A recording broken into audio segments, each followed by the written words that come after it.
इसके अलावा ये एक हमारे माशरे में समझा जाता है कि एक गाली है। जी बिल्कुल, वो किसी को कह दें कि यार मुझे लगता है आपको साइको इशू है, वो तो वो आपके गले पड़ जाएगा। गले पड़ जाएगा, अगर हालांकि मुझे गाली दे दी। ठीक है, एक आम आदमी को भी ज़रूरत होती है किसी ऐसे कंधे की जो उसको सहारा दे सके, उसकी बात सुन सके।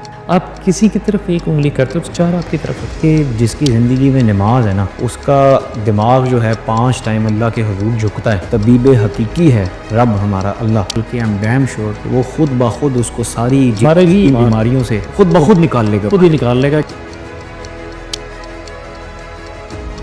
सर एक ऐसा मसला है, देखें दुनिया में इंसान को कोई भी जब मसला फेस कर रहा होता है उसको एटलीस्ट पता होता है कि मेरे साथ ये मसला हो रहा है। ऑब्वियसली मेरी लेट्स सपोज गाड़ी का टायर पंक्चर हो गया, मुझे पता लग जाएगा गाड़ी का जो है टायर पंक्चर हो गया।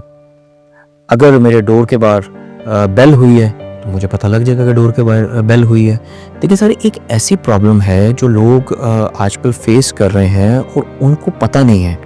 वो सर आप इस चीज़ से एडमिट करेंगे और हमारे सुनने वाले भी इस चीज़ से एडमिट करेंगे कि हमारे day by day psycho patients बहुत ज़्यादा बढ़ते जा रहे हैं। सर 10 में से तकरीबन 7 लोग, या अगर हम एक रेशो को एक साइड पे रखें, मेजॉरिटी पीपल्स जो हैं वो किसी ना किसी डिसऑर्डर में या किसी ना किसी साइको प्रॉब्लम में, साइको इशू उनके साथ कोई ना कोई है।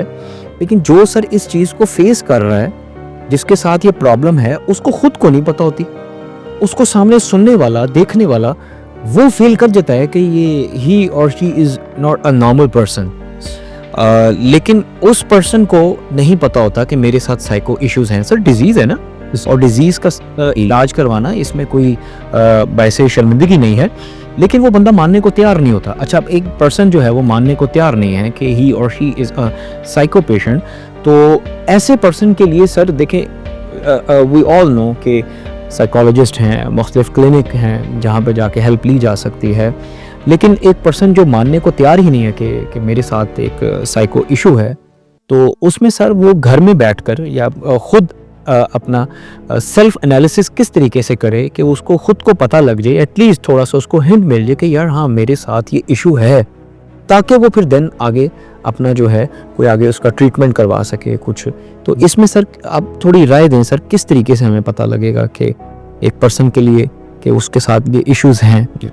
और इस अगर मैं ये कहना चाहूँगा कि हम में से हर एक शख्स कुछ ना कुछ इश्यूज लेकर चल रहा है लाइफ में, तो ये गलत नहीं होगा। रहेगी बात साइको पेशेंट होने की, इसके अलावा ये एक हमारे माशरे में समझा जाता है कि एक गाली है। जी बिल्कुल, वो किसी को कह दें कि यार मुझे लगता है आपको साइको इशू है, वो तो आपके गले पड़ जाएगा, गले पड़ जाएगा, अगर मुझे गाली दे दी। मैं आपको हकीकत बताऊं, जैसे नफ्सा नफ्सी का दौर जा रहा है ना, हर शख्स किसी ना किसी प्रॉब्लम में है, लेकिन वो मानने को तैयार नहीं है। हमारे यहाँ पे फिजिशियंस के पास चले जाओगे, स्पेशलिस्ट के पास आप चले जाओगे, जी मुझे ये प्रॉब्लम होगी, फिजिकल आपको कोई प्रॉब्लम आती है तो वहाँ पे जाते हो, लेकिन कभी भी एक साइकोलॉजिस्ट को कंसल्ट नहीं करेंगे। आप यकीन करो कि मेरे पास भी जो ट्रेनिंग पे बहुत सारे लोग ऐसे आते हैं मजबूरन किसी न किसी हवाले से, हो जी और कुछ नहीं है तो जाना पड़ेगा।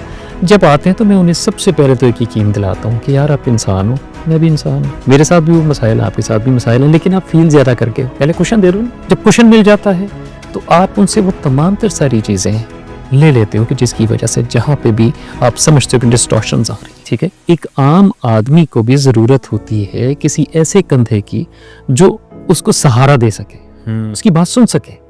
फिर मैं अगर बैठा हूँ, मैं किसी से चैट करना चाहता हूँ, किसी से बात करना चाहता हूँ, अपनी दुख की बातें बताना चाहता हूँ, अपने सुख को शेयर करना चाहता हूँ, लेकिन जब मुझे कोई कंधा नहीं मिलेगा तो मैं सर पीट के रह जाऊँगा, ठीक है।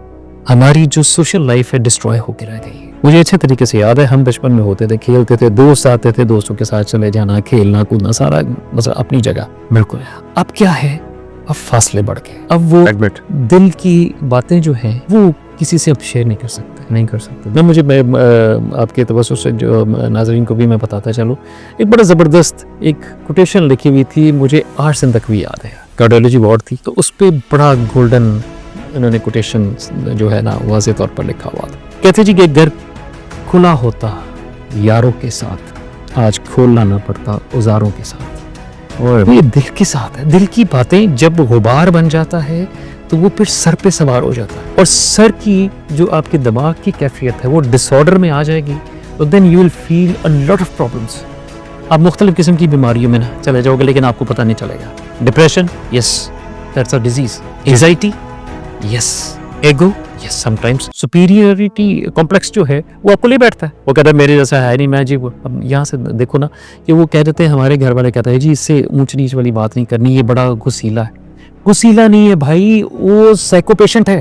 अब देखे ना अब हमारी सोसाइटी में क्या हो रहा है, जरा सी वो उनमें सहन शक्ति नहीं है जिसको कहते हैं, हिंदी में कहते हैं ना, तो बर्दाश्त ही नहीं है। बात होती है चैम्बर लोड किया, उसको फायर मार दिया, what is this, you know. इसमें कॉम्प्लेक्स आप देखोगे कि उनकी पर्सनालिटी में कॉम्प्लेक्सेस हैं, होंगे बिल्कुल। वेदर इट्स अ सुपीरियरिटी और द इनफीरियर, दोनों चीज के हवाले से उसको कवर करने के लिए वो कहता है जी अच्छा मेरे से ज्यादा ताकतवर है ही नहीं है, अगर मैं कमजोर हूं तो कहता है मुझे कमजोर ना समझ, ये लपकट्ठा।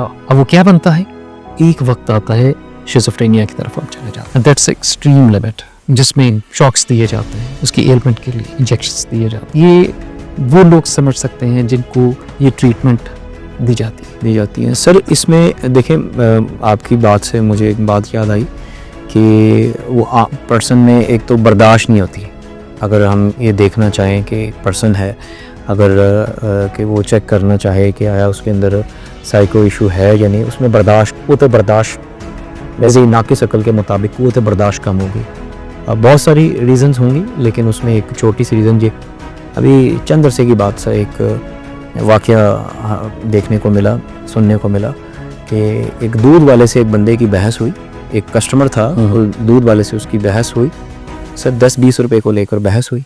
तो दूध वाले ने कहा मैं इतने ही पैसे लेता हूँ, उसने कहा नहीं मैं फ़लाँ जगह से इतने का लेता हूँ। वो बहस हुई और उसने सर पिस्टल लगाया हुआ था, और इतनी सी बात से, कोई 10-20 की बात से वो उसको फायर करके चला गया सर।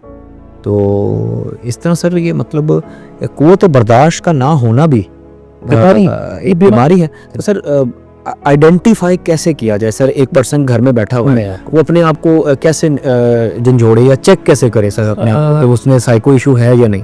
हारिस बहुत मुश्किल है समटाइम्स ना। अब देखो हम लोग शीशा देखते हैं तो कहते हैं जी हमारे से खूबसूरत बंदे कोई नहीं, ठीक, वो आपका सेल्फ एनालिसिस है अपने तौर पर, लेकिन रियलिटी क्या है आप जज नहीं कर सकते। तो सर इसके हेल्थ के मटेरियल्स क्या होंगे? बहुत ज़्यादा मैं थोड़ा डेटा से हमारे पास गाइड कीजिएगा सर। हमारे पास बहुत सारे ऐसे लोग हैं जिनसे हम कंसल्ट कर सकते हैं। मेरे पास कई ऐसे पेशेंट्स हैं कि मैं यार I don't charge a single penny, जैसे फी सबीलिल्लाह है, अगर किसी का कोई काम बन जाता है तो उससे बड़ी और क्या सादत होगी। जी बिल्कुल सर। अब इसके लिए आप सबसे पहले तो देखो कि मैं यार कोई बिहेव कर रहा हूँ, दूसरों को टॉर्चर तो नहीं हो रहा है मेरे बिहेव से। अगर तो टॉर्चर कोई हो रहा है समझो प्रॉब्लम है, यानी ये पहला साइन तो पहला साइन ही हो गया। दूसरा, अगर 4 बंदे एक मौक़िफ़ पे कायम हैं और आप एक मौक़िफ़ पे कायम हो, whether it's a good one, ठीक है ना, प्रॉब्लम है। तब आप ये हो जाएगा कि नहीं जी मैं तो सही हूँ तो वो गलत है। भाई मकसद पता है क्या हो जाता है, आप किसी की तरफ एक उंगली करते हो तो 4 आपकी तरफ उठती है।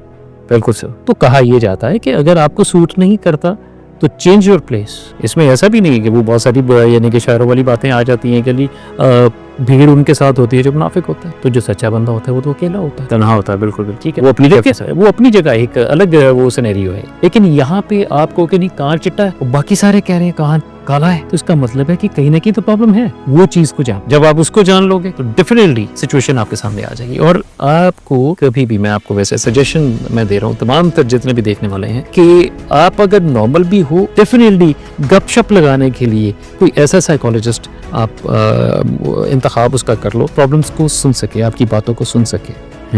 उस तरीके से आपकी रहनुमाई भी हो जाएगी, आपकी सेल्फ एनालिसिस भी हो जाएगा, कैथारसिस भी हो जाएगा, और अल्टीमेटली एट द एंड इलाज भी हो जाएगा। अच्छा सर, एक छोटा सा पैगाम सर, ये इस तरह के जो पेशेंट्स होते हैं और जिस तरह बेचारे ये इन्वॉल्व होते हैं, बड़ी तकलीफ़ में होते हैं सर, तो इसमें सर अगर ये लोग अगर लेट सपोज कि ये आइडेंटिफाई ना कर पाएँ, ये भी तो हो सकता है ना सर, हम तो राय दे रहे हैं कि आप ज़रूर आइडेंटिफाई करें, अपने आप को चेक करें, लेकिन अगर बाइस शर्मिंदगी या हेजिटेशन की वजह से अगर वो लेट सपोज के अपने तबीब के पास ना जा सकें, तो फिर सर ऐसे लोगों के लिए एक मशवरा ये है कि वो तबीब हकीकी की तरफ अपना रुख करें, सबसे पहले वो नमाज को देखें, ये चेक करें कि आया वो उनकी ज़िंदगी में 5 वक्त जिसका अल्लाह तकाज़ा करता है और इसमें माफ़ी नहीं है शरई उज़र के एक्सक्लूडिंग अगर देखा जाए, तो आप पहले सबसे पहले ये चेक करें कि आया नमाज आपकी ज़िंदगी में है या नहीं। अगर मेरा ख्याल है कि जिसकी ज़िंदगी में नमाज है ना, उसका दिमाग जो है 5 टाइम अल्लाह के हुजूर झुकता है, तो सबसे बड़ा जो तबीब हकीकी है रब हमारा अल्लाह, तो वो उसको सर मेरा ख्याल है कि ख्याल नहीं बल्कि आई एम डैम श्योर कि वो खुद ब खुद उसको सारी बीमारियों से खुद ब खुद निकाल लेगा, खुद ही निकाल लेगा, क्योंकि हमारा ईमान है, बल्कि यकीन से 2 स्टेप ऊपर है। बिल्कुल ईमान।